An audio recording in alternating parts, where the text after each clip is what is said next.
एक बेटे का आज जी घबरा रहा है। बहुत घबराहट सी हो रही है। अजीब सा मन हो रहा है, कहीं पर भी मन नहीं लग रहा। सोचता है कि क्या हो रहा है। चलो जाकर पिताजी से बात करता हूँ। एकदम से पिता की याद आती है और लगता है कि पिता के पास भागकर पहुंच जाऊं। दोस्तों वहां पर जब वो पहुंचता है पिता के पास, और वहां पर जैसे ही वो पहुंचता है तो वहां पर वो बहुत अजीब नजारा देखता है। देखते ही उसकी रूह कांप जाती है और उसके कंधे पर एक ऐसा हाथ रख जाता है कि वो व्यक्ति हैरान और परेशान खड़ा हुआ देखता रह जाता है और बस यही लफ्ज कहता है कि सुबह से मेरा जी घबरा रहा था। मुझे पता था कि ऐसा कुछ होने वाला है। आखिरकार ये व्यक्ति कौन था, इसका क्यों जी घबरा रहा था और घर आकर ये क्यों कह रहा था कि मुझे पता था ये सब कुछ हो सकता है। क्या उसे पहले से ही बातों के बारे में मालूम हुआ करता था? कौन था जिसने उसके कंधे पर हाथ रखा था? क्यों कह रही हूँ? क्योंकि अपने ना मरने के बाद भी हमें नहीं छोड़ते हैं। अपने हमें दिलासा देकर जाते हैं, अपनी बात को पूरी कर कर जाते हैं। और मैं ये बात दावे के साथ कह सकती हूँ, अगर किसी का कोई अपना गया है तो वो किसी सामान के प्रति या किसी भी चीज के प्रति वो अपने सगों को एक इशारा देगा कि मैं अब तुम्हारे घर से जा रहा हूँ, किसी सपने के जरिए, या उसका जिस दिन हवन होगा तो कुछ ऐसी चीजें होंगी जिनसे इशारा मिलेगा। दोस्तों कितना आप इस बात से सहमत हैं, इसके बारे में भी अपनी राय कमेंट बॉक्स में जरूर रखना। और कितने ऐसे लोग हैं जिनको पहले ही महसूस हो जाता है, एहसास हो जाता है कि हमारे घर पर कुछ बुरा होने वाला है या हमारी जिंदगी में कुछ बुरा होने वाला है। एक चीज जो सामने होती है, पशु जानवर, इनकी जो छठी इंद्री मतलब एक चीज जो सबसे ज्यादा एक्टिव होती है, क्योंकि हमारी जुबान चलती है ना, इनकी जुबान नहीं चलती, तो इनमें हमसे ज्यादा एक चीज क्षमता होती है। भूकंप या प्रकृति पर कोई भी बुरी चीज होगी तो सबसे पहले जानवरों को, पशुओं को, पंछियों को इनको आभास होगा। मनुष्य को उस समय आभास नहीं होगा। लेकिन जब कोई अपना घर से जाता है तो मनुष्य को, अपने परिवार को, किसी न किसी, कोई न कोई एक ऐसा इंसान घर में रहता है जिसको आभास हो जाता है कि आज हमारे घर में या हमारी जिंदगी में या हमसे जुड़े हुए लोगों के साथ कुछ अनहोनी हो सकती है। मैं पूछना चाहती हूँ कि ऐसा क्यों होता है, ये मैं आपको आगे चल के भी बताऊंगी कि ऐसा क्यों होता है। तो चलिए दोस्तों, अब आपको लेकर चलते हैं इस वीडियो में, जहां पर एक व्यक्ति चिंताग्रसित और उसको घबराहट होती है। घबराहट के सवालों के जवाब भी मिलते हैं और शायद जब उन जवाबों को आप लोगों को मैं बताऊंगी तो आपको भी एक संतुष्टि और एक सुख चैन प्राप्त होगा। तो चलते हैं गोरखपुर। गोरखपुर में एक बलराम आचार्य नाम का व्यक्ति रहता है। इसके 4 भाई और होते हैं, ये 5 भाई होते हैं। यहाँ पर जो बलराम आचार्य होते हैं ये अपने पिता से बहुत प्रेम करते हैं, चारों भाई से ज्यादा प्रेम करते हैं, लेकिन ये अपने गांव से दूर रहते हैं। गीता प्रेस में ये सेवारत हैं, यानी गीता प्रेस में काम करते हैं, तो ये अपने घर से दूर रहते हैं। जिंदगी बहुत हसीन थी। बलराम जब भी अपने घर पर आया करते थे तो हर सलाह अपने पिता से मिलाया करते थे। घर में बलराम सबसे बड़े होते हैं और अपने पिता का बहुत मान सम्मान करते हैं। कोई भी नया कार्य करना हो तो ये अपने पिता से सलाह जरूर लेते हैं। एक और बात आपको बताऊं, आपके पिता चाहे कैसे भी हों, आपके पिता मना करें या ना करें, आप कोई भी कार्य करते हैं, अगर घर में पिता हैं तो पिता को एक बार उस कार्य को बताना जरूर चाहिए। अगर उनकी समझ में ना आए तो उन्हें समझाना चाहिए। अगर पिता घर में नहीं है तो वो कार्य अपनी माता को बताना चाहिए और उनसे आज्ञा जरूर लेनी चाहिए। अब वो आगे मैटर करता है कि वो किस तरह से आज्ञा देते हैं, क्योंकि कोई भी माँ बाप नहीं चाहेगा कि हम अपने बच्चों को एक अच्छा कार्य करने से रोकें, तो आपको अपने माँ बाप से सलाह जरूर लेनी चाहिए। यहाँ पर जो बलराम आचार्य होता है वो अपने पिता की हर सलाह को मानता है, हर काम करने से पहले पिता को पूछता है। और बलराम आचार्य जी ने शादी नहीं रचाई थी, वो सभी में बड़ा होता है और बिना शादी के अपनी जिंदगी को गुजारता है और पिता को भगवान की तरह पूजता है। धीरे धीरे दिन बहुत अच्छे से निकल रहे थे। जिंदगी में किसी भी बात की कोई कमी नहीं होती है, ना ही घर में पैसों की कमी होती है। जिंदगी बहुत अच्छे से कट रही थी। अब दोस्तों एक दिन जो बलराम आचार्य होते हैं वो अपने काम पर काम कर रहे थे। तभी उन्हें घबराहट होती है। घबराहट होती है, बेचैनी होती है। कई बार उन्होंने पानी पी लिया था और आज उन्हें पूरी रात भर नींद नहीं आई थी। उन्हें संदेश मिला था कि बाबा बहुत बीमार हैं, लेकिन उनकी घबराहट बढ़ती जा रही थी। बाबा के बारे में यही कहा था कि बीमार हैं, आपको याद कर रहे हैं। किसी ने ये नहीं कहा था कि इतने ज्यादा बीमार हैं। बलराम जी को घबराहट होती है, काम में जी नहीं लगता है, बेचैनी और ऐसी अजीब घबराहट थी कि पिता की याद उन्हें सताए जा रही थी। दोस्तों, जब पिता की याद सताती है तो बलराम अपने काम से छुट्टी लेते हैं। कहते हैं कि क्यों ना मैं अपने पिता से मिलकर आऊं, और वो अपने घर की तरफ चल देते हैं। घर की तरफ चलते जा रहे थे और सफर उनका तय हो जाता है।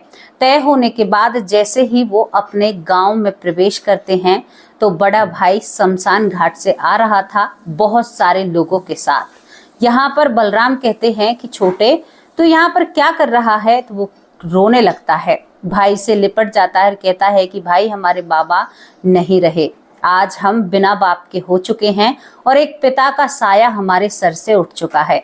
देखो दोस्तों, मुझे भी पता है और आपको भी पता है कि इस सृष्टि पर कोई भी अमर नहीं आया है। जब इसका नाम ही मृत्यु लोक है तो यहाँ पर सभी को मरना है और सभी एक ना एक दिन मरेंगे। लेकिन जब कोई अपना जाता है तो सीने में बहुत दर्द होता है, तकलीफ होती है। जब पिता का साया, भले ही हम बुढ़ापे के करीब हों, लेकिन जब तक भी बाबा या पिता जीवित रहते हैं, जब तक ऐसा लगता है कि हमारे पिता हैं, अभी तो हम बच्चे ही हैं। लेकिन जब एक पिता का साया सर से उठता है तो इंसान बहुत ही ज्यादा अंदर ही अंदर टूट जाता है और भावुक हो जाता है।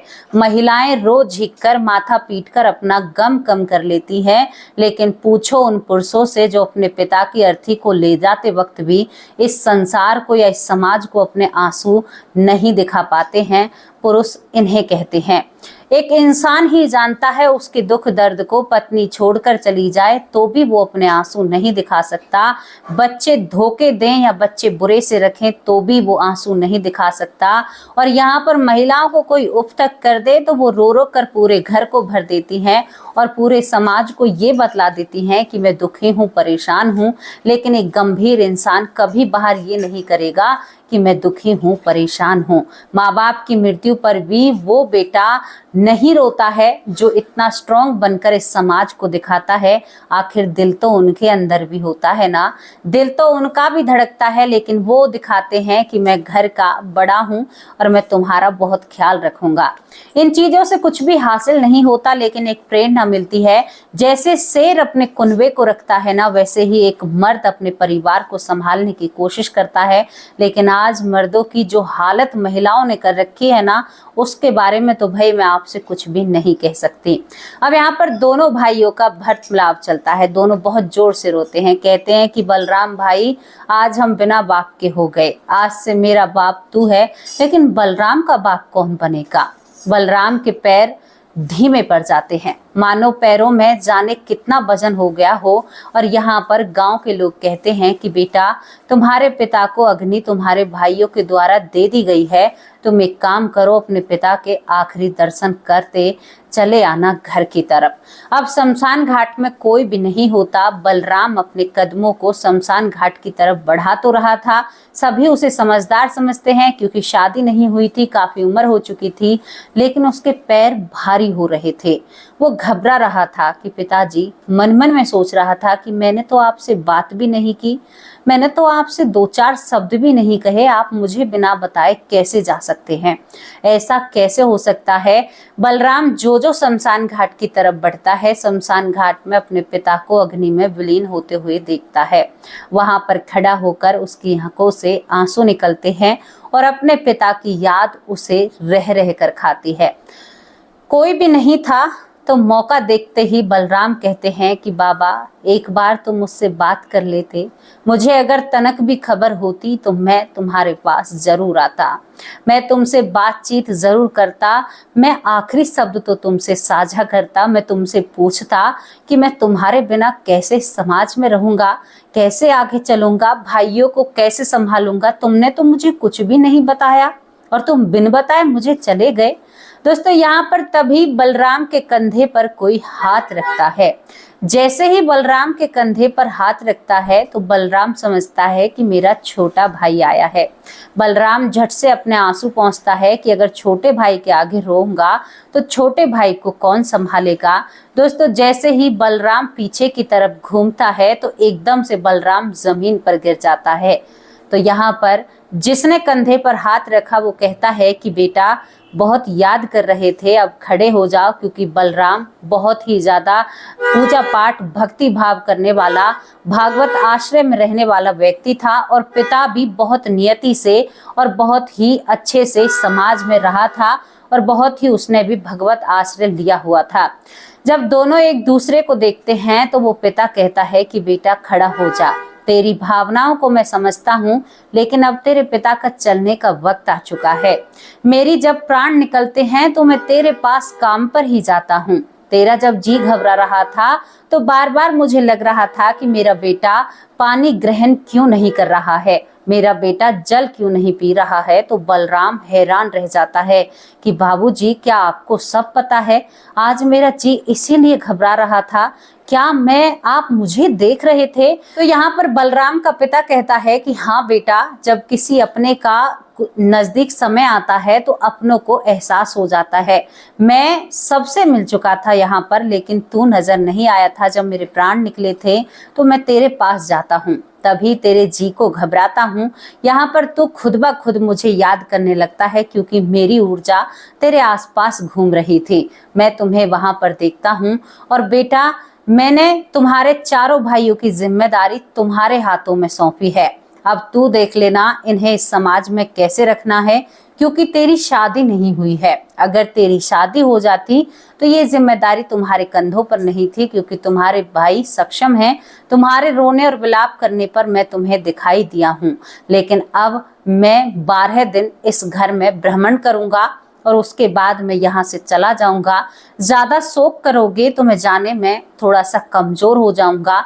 इस बात का तुम खास ख्याल रखना, किसी को मेरे लिए ज्यादा मत रोने देना, क्योंकि मुझे यहाँ से जाना भी तो है। मैंने अपनी पूरी जिंदगी यहाँ पर बिताई है, कोई कमी नहीं है। मेरे नाती पोते हैं, तुम सब हो, तो मेरे लिए बिल्कुल भी मत रोना। जितना तुमसे हो सके उतना मेरे लिए राम नाम का जाप करना, और बेटा हो सके तो उस राम नाम के जाप को मुझे दे देना, ताकि मेरा जीवन समृद्ध रहे। तुम्हारी मर्जी के ऊपर आधारित होता है और बेटे और पिता का नाता यहीं तक का था।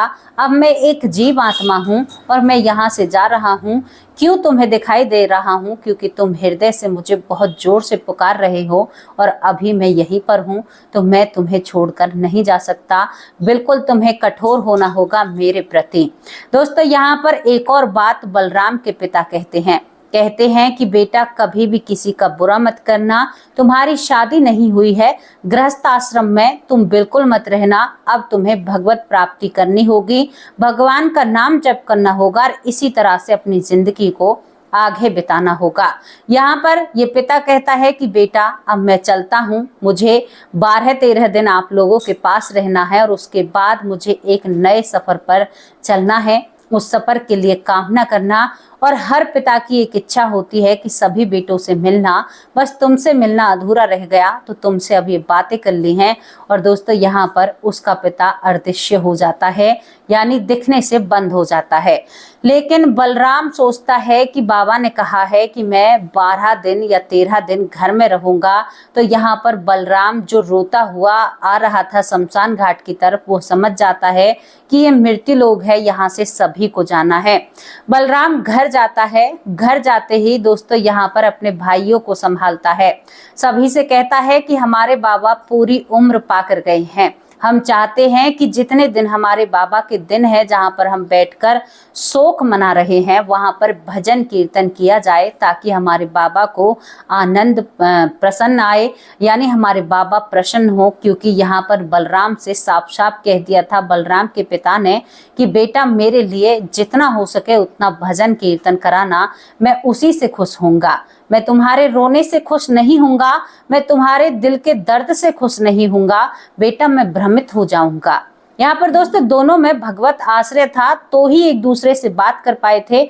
सब किसी के साथ ऐसा नहीं होता है। जो भगवान के ज्यादा करीब होते हैं वो शायद इन चीजों को महसूस कर सकते हैं, जैसे जानवर एक आत्मा को महसूस कर लेता है। यहाँ पर पंछी जानवर भूकंप को आने से पहले पहचान लेते हैं। प्रकृति की कोई ऐसी चीज होगी, प्रकृति पर कोई अनहोनी होने वाली होती है तो उसे भी जानवर पहचान लेते हैं। उसी तरह से जो भगवत आश्रय में होते हैं, क्योंकि जानवर पशु पक्षी सब भगवत आश्रय में होते हैं, क्योंकि वो राम का नाम तो नहीं ले सकते, लेकिन तुम्हारे पास एक मौका है और यहाँ से मुक्ति पाने का, मोक्ष पाने का मौका है। तभी यहाँ पर दोस्तों तुम लोगों के लिए भगवान का नाम जप करना जरूरी है।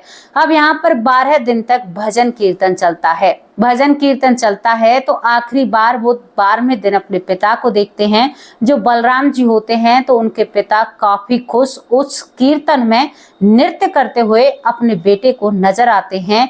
और बलराम जो अपने पिता के लिए इतना विलाप कर रहा था वो हंसने लगता है कि मेरे बाबा तो बहुत खुश हैं और आज उन्होंने एक नया पार्ट अपनी जिंदगी में, एक नया अध्याय अपनी जिंदगी में पाया था। दोस्तों यहाँ पर आप लोगों ने एक चीज देखी है, मुझे नहीं पता कि कितने लोगों के साथ ऐसा होता है, जब एक व्यक्ति को शमशान घाट में अग्नि के हवाले कर आते हैं, यानी उसकी चिता जलाते हैं, उसके बाद सभी लोग आकर नीम क्यों खाते हैं।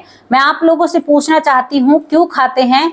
इसलिए खाते हैं कि ताकि भाई हमारे लिए तो नीम से भी ज्यादा कड़वा है, तुझे जहां जाना है, एक आत्मा को संदेश दिया जाता है कि तुझे जहां जाना है तू वहां जा सकता है। तभी महिलाएं जब पोखर पर जाती हैं या किसी कुंड या तालाब पर जाती हैं, वहां पर रोने के लिए जाती हैं, तो वो भी नीम का सेवन करती हैं। और जो पुरुष होते हैं वो भी जब एक व्यक्ति को अग्नि के हवाले करते हैं या उसका अंतिम संस्कार करते हैं तो वो भी घर आकर नीम का सेवन करते हैं, क्योंकि एक आत्मा को बिना कुछ कहे संदेश दिया जाता है कि भाई हम तुझे त्याग रहे हैं, अपनी यात्रा पर जाओ और अपनी यात्रा को संपूर्ण करो। लेकिन फिर भी एक आत्मा को 12 दिन लग जाते हैं अपने परिवार से मोह खत्म करने में, क्योंकि जब हम 12 दिन बिताते हैं ना तो महिलाएं कुछ देर रोने के बाद हंसती भी हैं। उस हंसनेपन को भी वो आत्मा महसूस करती है कि ये लोग मेरे लिए विलाप कर रहे थे और देखो अब कितने खुश बैठे हुए हैं।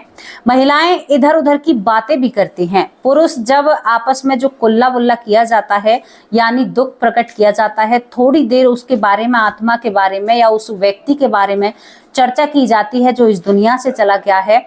उसके बाद उस व्यक्ति के बाद औरों की बुराइयां, फलाना व्यक्ति वैसा था, ढिकरा व्यक्ति वैसा था, तो आत्मा को 12 से 13 दिन लग जाते हैं इन सारी गतिविधियों को समझने में, इन सारी चीजों को समझने में। और फिर वो जब 12वीं को या 13वीं को वो चावल पत्ते पर रखे जाते हैं ना, एक जल बहते हुए जल के किनारे पर, जब वो आत्मा उस परिवार को छोड़कर जाती है, जब वहां पर भोग लगाया जाता है 12वीं के दिन पुरुषों को और 13वीं के दिन महिलाओं को, तो वहां पर पंडित जी सख्त हिदायत देते हैं कि भाई पीछे मुड़कर मत देखना, पीछे मुड़कर तुम्हें नहीं देखना है। अब आप सोचिए पंडित ऐसा क्यों कहते हैं, तो मैं आपको बताती हूँ कि पंडित ऐसा क्यों कहते हैं। पंडित ऐसा इसलिए कहते हैं कि अगर आपने पीछे मुड़कर देखा तो वो आपके पीछे पीछे घर आ जाएगा, वहां से जाने में वो सक्षम नहीं रहेगा। खाना घर में भी नहीं निकाला जाता है, बहुत दूर घर से निकाला जाता है। तो दोस्तों सोचिए, एक आत्मा को परिवार से दूर करने के लिए कितनी विधियां लोगों को करनी पड़ती हैं, और उसमें भी अगर आपसे चूक हो गई तो वो आत्मा आपके पास रह जाएगी और फिर वो यहाँ पर तांडव नचाएगी, क्योंकि हर वक्त आप उसको याद नहीं कर सकते, उसके लिए कुछ अच्छा नहीं कर सकते, तो वो क्रोध में भी आ सकती है और आपको बुरे परिणाम भी देखने को मिल सकते हैं। तो बिल्कुल इन चीजों में बिल्कुल भी सुविधाएं बरतिए, बिल्कुल भी अचूक नहीं होना चाहिए, चूक नहीं होना चाहिए। आपको हर काम सुरक्षा से और अच्छे से करने चाहिए, क्योंकि एक जीव आत्मा की जिंदगी आपके ऊपर टिकी हुई है। अगर वो भ्रमित हो गया तो वो यहीं पर तड़पता रहेगा, भूखा प्यासा घूमता रहेगा। अगर वो अपने सही रास्ते पर गया तो फिर वो अपने हिसाब से वो जीवात्मा आगे चलती रहेगी। तो इन चीजों को समझा कीजिए जो आपके साथ होती हैं कि भाई हमने नीम क्यों खाया, हम यज्ञ क्यों करवाते हैं, घर से बाहर पत्तों पर भोजन कराया जाता है, यहाँ पर चावल और ये सारी चीजों का भोग लगाया जाता है बहते पानी के पास। तो ये सारी चीजें इसीलिए की जाती हैं ताकि आत्मा ये समझ सके कि ये लोग तो मुझे बिल्कुल ही छिन्न समझते हैं, तो वो घर को छोड़कर चली जाती है। दूसरी बात, जब हमारे किसी अपने पर जोर पड़ता है और वो अपना उस दुविधा में हमें याद करता है, तो उसका जो सोल होता है वो इतना ताकतवर हो जाता है कि हमें हमारे सोल को अनुभव होने लगता है। हालांकि हमें महसूस नहीं होता, लेकिन हमें घबराहट होने लगती है। भूख ज्यादा लगेगी, घबराहट होगी, बेचैनी होगी, ऐसा लगेगा कि मन उड़ा उड़ा सा कहीं जाए, कहीं अपने से मिले, क्योंकि दोस्तों वो हमें याद करता है। तभी ऐसा होता है जब किसी की मृत्यु नजीक होती है, तो किसी अपने को जो दूर है, जो पास नहीं आ सकता, उसे आभास कराने के लिए जो मरने वाला है उसकी सोल वहां तक पहुंचती है। पता है आपको, जब शरीर से प्राण निकलते हैं ना, तो ऐसे ही नहीं निकल जाते हैं कि एकदम उठकर चले गए। एक बिजली के से झटके होते हैं, शरीर को बाहर निकालने की कोशिश की जाती है यमदूतों के द्वारा, और जो आत्मा होती है वो शरीर में प्रवेश करना चाहती है, यानी खिंचाव बना रहता है। एक चुम्बक की तरह आत्मा नीचे की तरफ बैठ रही है, यमदूत उसे बाहर की तरफ खींच रहे हैं। जब ऐसा होता है तो एक शरीर पर बहुत ही ज्यादा संकट आता है। जब ये प्रक्रिया चलती रहती है तो वो आत्मा किसी अपने को भी देखती है, अपने के पास भी जाती है कि मैं उससे मिल लूं, उससे बातें कर लूं। ये सब कुछ प्रक्रिया चलती रहती है। तो दोस्तों, आपको ये घटना कैसी लगी, जहां पर एक पिता, जब एक बेटा देखता है कि एक पिता जल भी रहा है और एक पिता मेरे सामने भी खड़ा है, तो वो इस संसार सागर को समझता है, और वो समझता है कि गागर में सागर को कैसे भरा जाए। भाई, यही है आत्मा की सच्चाई, और यही है हमारे जीवन का सार, जिसे हम समझ ही नहीं पाते हैं। हम कहीं विमुख हो जाते हैं, सोचते नहीं हैं, समझते नहीं हैं, और अपनी जिंदगी में खोए हुए रहते हैं। आपको समझना होगा हर एक चीज को जो आपके साथ चल रही है, घट रही है, क्योंकि आप सोच कर देखिए, हम उससे लाखों मीलों दूर बैठे हुए होते हैं, लेकिन फिर भी हमें आभास होता है। ये काम एक आत्मा ही कर सकती है। जब वो अपने शरीर से निकलने को होती है, तभी ये काम होता है। तो दोस्तों, आपको कैसी लगी ये घटना, और उस घबराहट के बारे में भी आपको बताया है। और कितने लोगों को महसूस हो जाता है जब घर में कुछ बुरा होने वाला होता है, तो कितने लोगों को करीबन एक दिन पहले, आध घंटा पहले, 1 घंटा पहले, 24 घंटा पहले, 12 घंटा पहले पता चल जाता है। हमें कमेंट बॉक्स में अपनी राय जरूर लिखकर भेजना। अब आप लोगों से विदा लेती हूँ। शाम को हाजिर होंगे आप सभी लोगों के नाम के साथ। तब तक के लिए नमस्कार, जय हिंद, जय भारत।